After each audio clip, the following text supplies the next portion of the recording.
నమస్కారం JP Andhra Pradesh news కు స్వాగతం. సైదాపురం మండలంలో 59,08,000 రూపాయల ఉపాధి నిధులలో గోల్మాల్లో రికవరీకి ఆదేశాలు. ప్రజావేదికలో project director B Ganga Bhavani వెల్లడి. సైదాపురం మండలం చీకవోలు రాగాన రామాపురంలో ఎక్కువ మొత్తంలో ఉపాధి నిధులు గోల్మాల్ జరిగినట్లు సంవత్సరం కాలం ఆడిట్లో గుర్తించినట్లు నిధులు నొక్కేసిన వారిపై ఎఫ్ఐఆర్ నమోదు చేసి రికవరీ చేయనున్నామని ద్వామా project director B Ganga Bhavani తెలిపారు. ఈ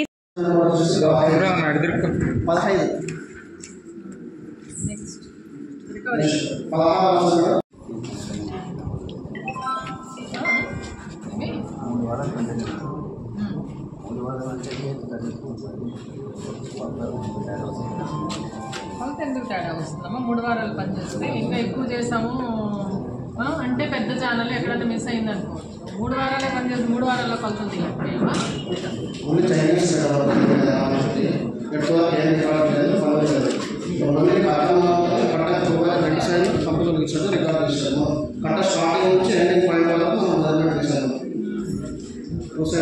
అసలు ఎక్స్పెండిచర్ అయింది మెటీరియల్ మొత్తం 1,20,000 3 వీక్స్ సంబంధించిన మెజర్మెంటే తీయలేకపోయాం.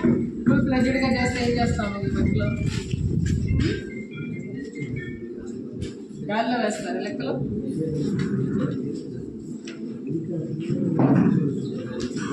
వాళ్ళు ఏదైతే తీశారో అంతే పర్సెంటేజ్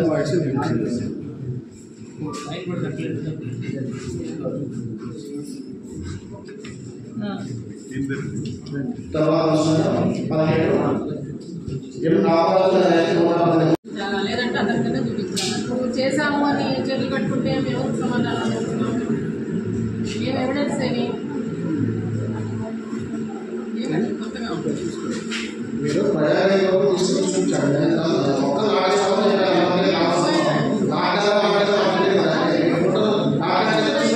అంటే చేయించాలి.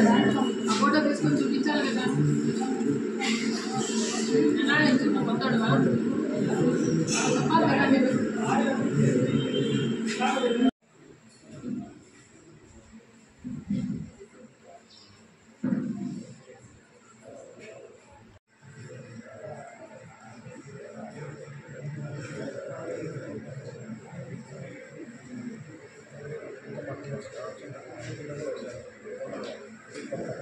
తర్వాత మనం చూసుకోవాలి.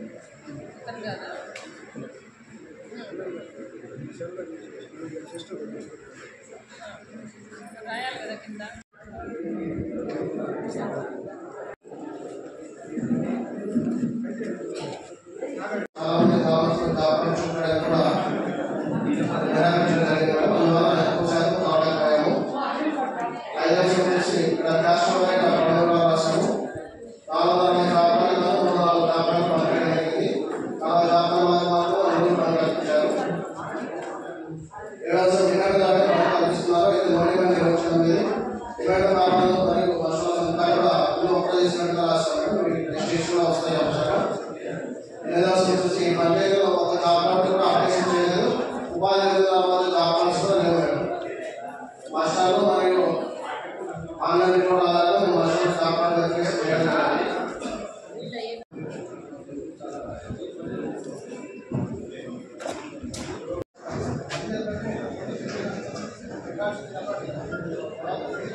కానీ మళ్ళీ తర్వాత సరేనండి, మేము ఆ ఫోటోలు మేము సర్టిఫై చేయలేము. ఫీల్డ్లో మాకు ఫోటోలు ఇస్తేనే వర్క్ చూసేటప్పుడు మేము వెళ్ళినాము, మేము సర్టిఫై చేయలేము. ఫీల్డ్లో ఇస్తేనే మేము వెళ్ళి చూడగలుగుతాము. మీరు చేస్తే మేము చేయలేము. అదే మేడం డెసిషన్ తీసుకుంటారు. మేమైతే మేము పని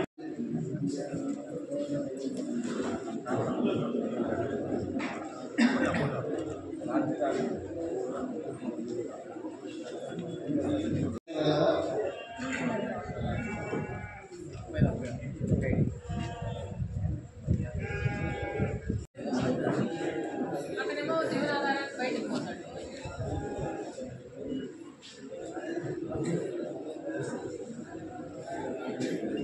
ఆడిట్లో ఉన్నాము, సింపుల్గా తప్పించుకోవడానికి ఇది ఒక మార్గము. ఇంకొని ఆడిట్ ఏమన్నా చూపించుకోవడానికి ఏమన్నా మీరు ప్రయత్నించారంటే కనీసం అది కూడా లేదు. అంటే డిపెండ్ అవుతారు, ఫీల్డ్ అసిస్టెంట్ డిపెండ్ అవుతారు అంతా వర్కులు ఫైలింగ్ కానీ ఆ ఫీల్డ్లో వర్కులు చూపించడానికి కానీ మీకు ఏం సంబంధం లేదు టీఎల్కి ఈసీకి.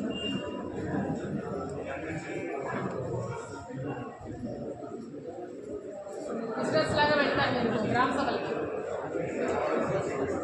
ఏం సబ్మిట్ చేస్తారు 10 రోజుల్లో? ఏం చేస్తాం, ఇంకేం చేస్తాం? పెట్టుకొని పూజించండి.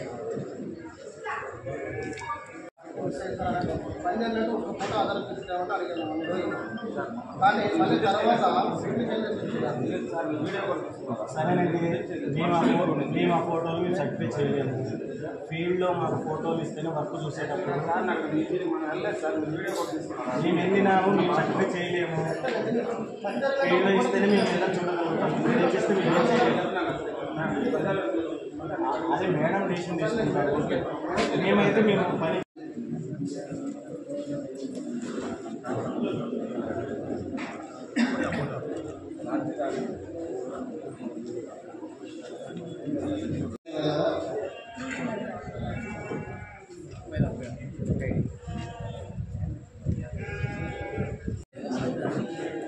అక్కడేమో జీవనాధారానికి బయటకు పోతాడు.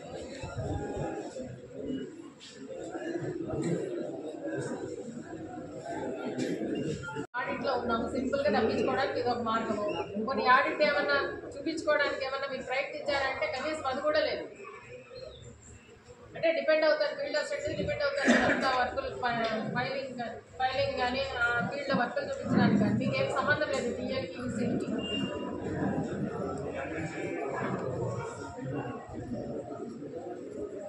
బిజినెస్ లాగా వెళ్తాను మీరు గ్రామ సభలకి. ఏం సబ్మిట్ చేస్తారు 10 రోజుల్లో? ఏం చేస్తాం, ఇంకేం చేస్తాం? పెట్టుకొని పూజించండి.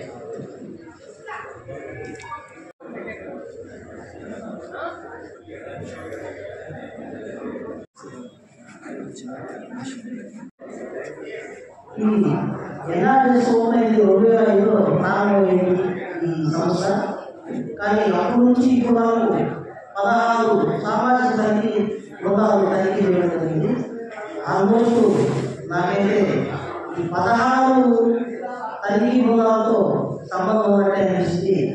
కానీ ఈరోజు మాత్రం దానికి భిన్నంగా ఈరోజు సామాజిక తనిఖీ కేంద్రం ఏర్పడడం జరిగింది.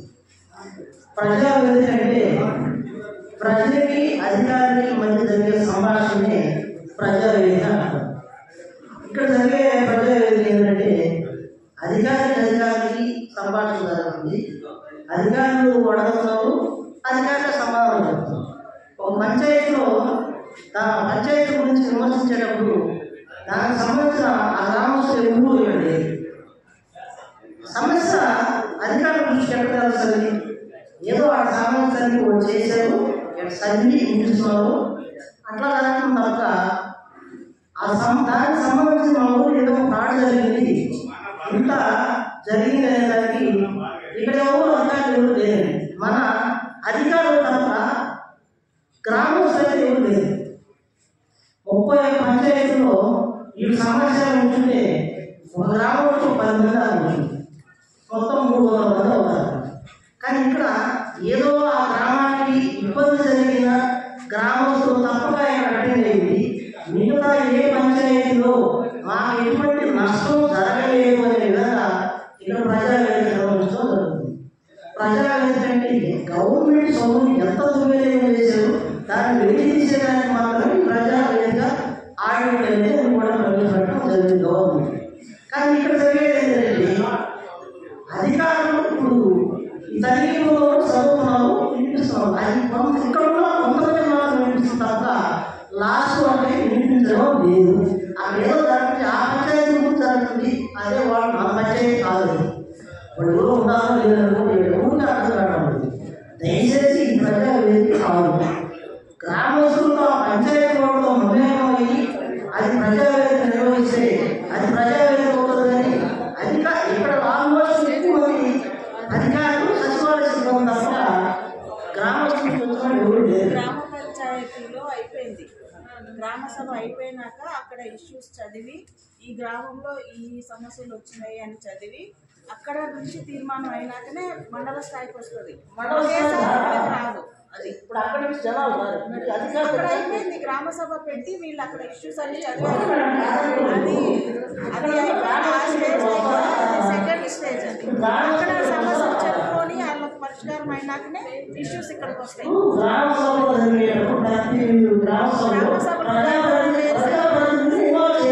సభలో దండోరా వేసి సర్పంచ్ గారు పంచాయత్ సెక్రటరీ గారు ఆధ్వర్యంలోనే వీళ్ళు గ్రామ సభలు అది మండల పరిషత్ ఎంపీడీఓ గారు చూసుకోవాలి.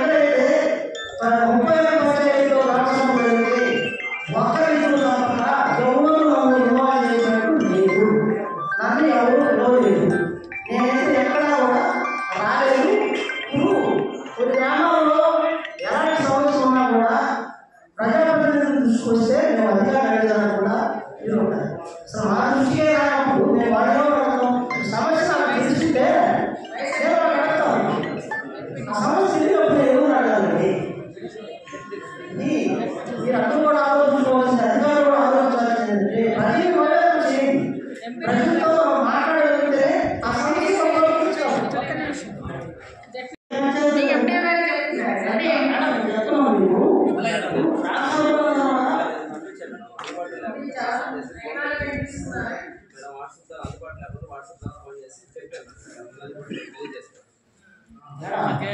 నేను వాస్తవంగా ప్రజాప్రతినిధులు ప్రతిరోజు ఆఫీస్ వస్తున్నాను.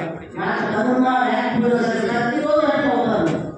సేవ యాక్టివ్ అవుతాను. ప్రోగ్రామ్ ఆఫీసర్గా ఏపీఓ అడిషనల్ ప్రోగ్రామ్ ఆఫీసర్గా ఈ ప్రోగ్రామ్స్ అన్ని కూడా గ్రామ పంచాయతీలో జరుగుతున్న గ్రామ సభలు మండల ప్రజావేదిక జరుగుతున్న గారికి ఇన్ఫార్మ్ చేయాలి. వాళ్ళదే బాధ్యత. అది మేము పంచాయతీలో గ్రామ సభలు పెట్టుకొని గ్రామాల్లో చేసిన వర్కుల్ని ఆడిట్ వాళ్ళు ఆడిట్ చేసిన తర్వాత గ్రామ సభ పెట్టి గ్రామంలో వాళ్ళని పిలిచి వాళ్ళు ఆడిట్ చేస్తారు. అక్కడ ఆడిట్ అక్కడ అయిపోయిన తర్వాత మళ్ళీ ఇక్కడికి సబ్మిట్ చేస్తారండి. ఇక్కడ మేము ఓపెన్ ఫార్మాట్ ఓపెన్ వాళ్ళు ఇక్కడ భయపెట్టుకొని ఇంతమంది ఉన్నారు, మీరు కూడా ఎవరైనా రైజ్ చేయొచ్చు ఈ విధంగా ఉంది అని. అధికారులే జరుగుతుంది ఓపెన్ ఫార్మ్ అనేది తప్పండి. ఇక్కడ అందరూ ఉన్నారు. అది మరి అది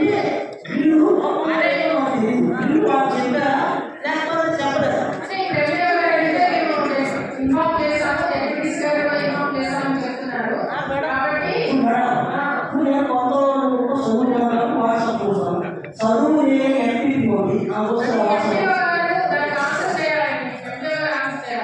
వాట్సాప్ ఎంపీ గారు డెప్యూటీసీ గారికి సమాధానం చెప్పాల్సిన వ్యక్తి ఎంపీఓ గారి విషయంలో. కాబట్టి ఇక్కడ మనం మొత్తం కండక్ట్ చేస్తాం.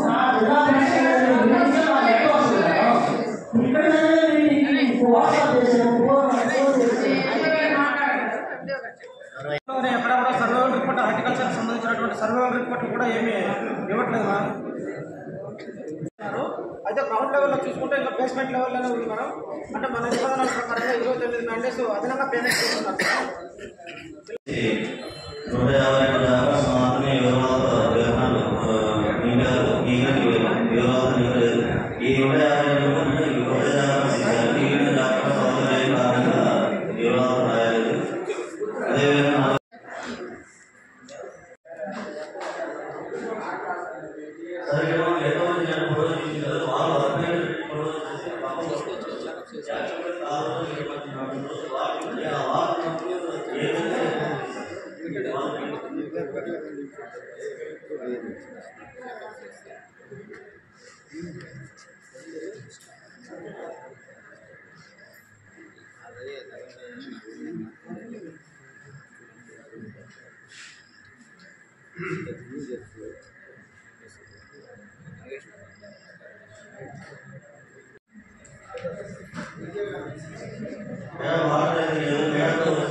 చేసే రికార్డు మేడం 19 నుంచి 15 మీటర్లు మాత్రమే ఉంది.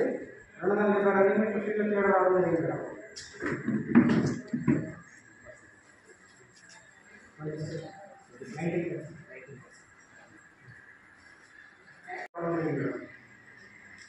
ఇదే వరకు వచ్చేసి 2023, 24, 25 ఇట్లా చేయడం జరిగింది.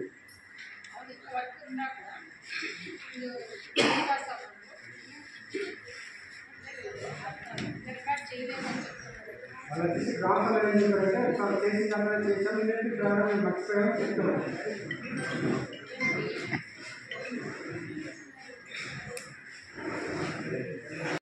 అన్నిటికీ మనం ఎలా చెప్పడం మనం డిసైడ్ అయితే చేయలేదు.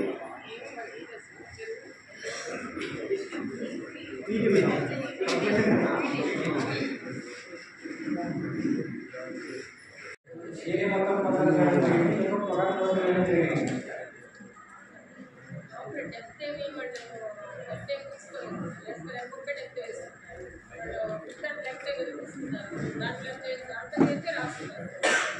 తీసుకున్నామని చెప్తే విత్తులు ఎక్కువ తీసుకున్నామని చెప్తే డబ్బు చెప్తావు.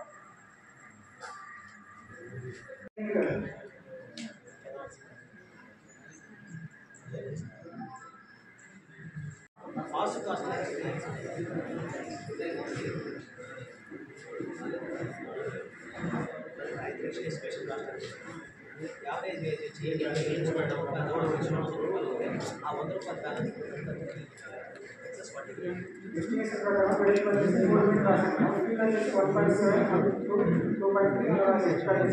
అంటే అక్కడ తగ్గుతుంది కాబట్టి క్వాంటిటీ ఎక్సెస్ కాగానే అన్ని పెరిగింది. ప్రజెంట్ చూస్తే బాగున్నాయి, అన్ని కంపెనీ చాలా మంచిది.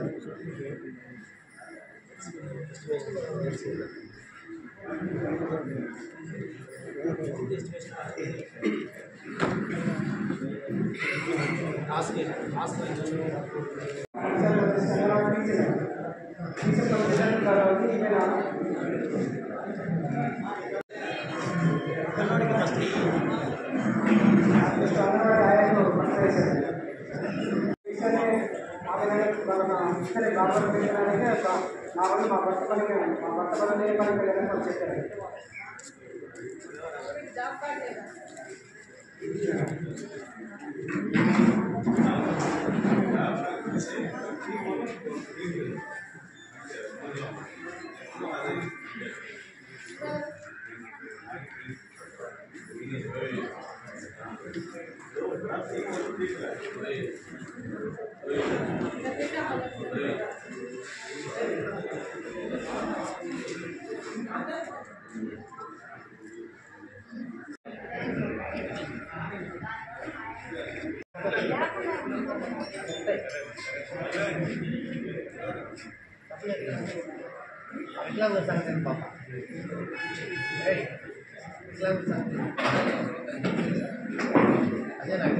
ఆమె హస్బెండ్ సార్, ఆమె హస్బెండ్.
నెక్స్ట్ వసంతం ఈమె రావాలి.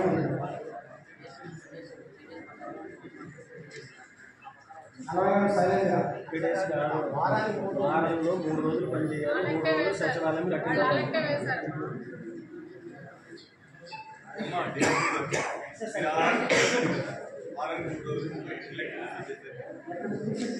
టోటల్ డేస్ నన్ను వారానికి రాసేసారు.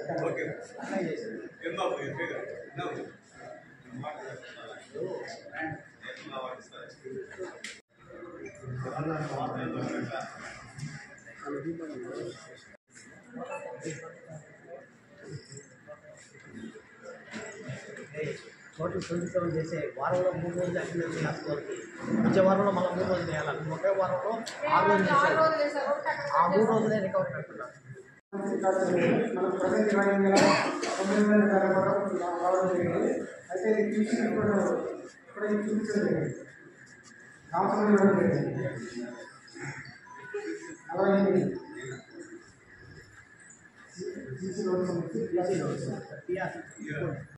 రాష్ట్రంలో ఇది పంచాయతీ తెలిపారు. అయితే ఈ సంబంధించిన పట్టణ చేస్తారు. 8 వరకు పట్టలేదు, 3 వరకు సంబంధించి చేశారు, 5 వరకు సంబంధించి సర్కారు చేశారు.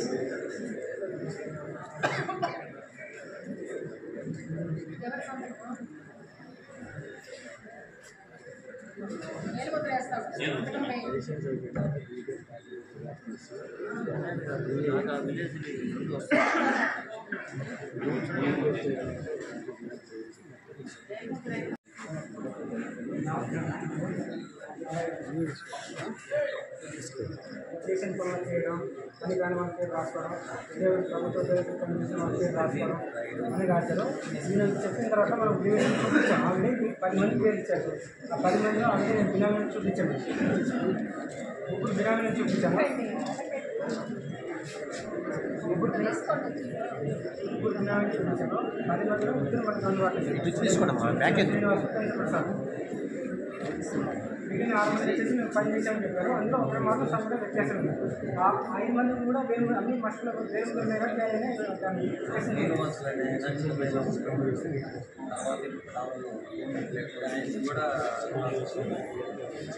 వేరు మరి ఇప్పుడు ఏమంటే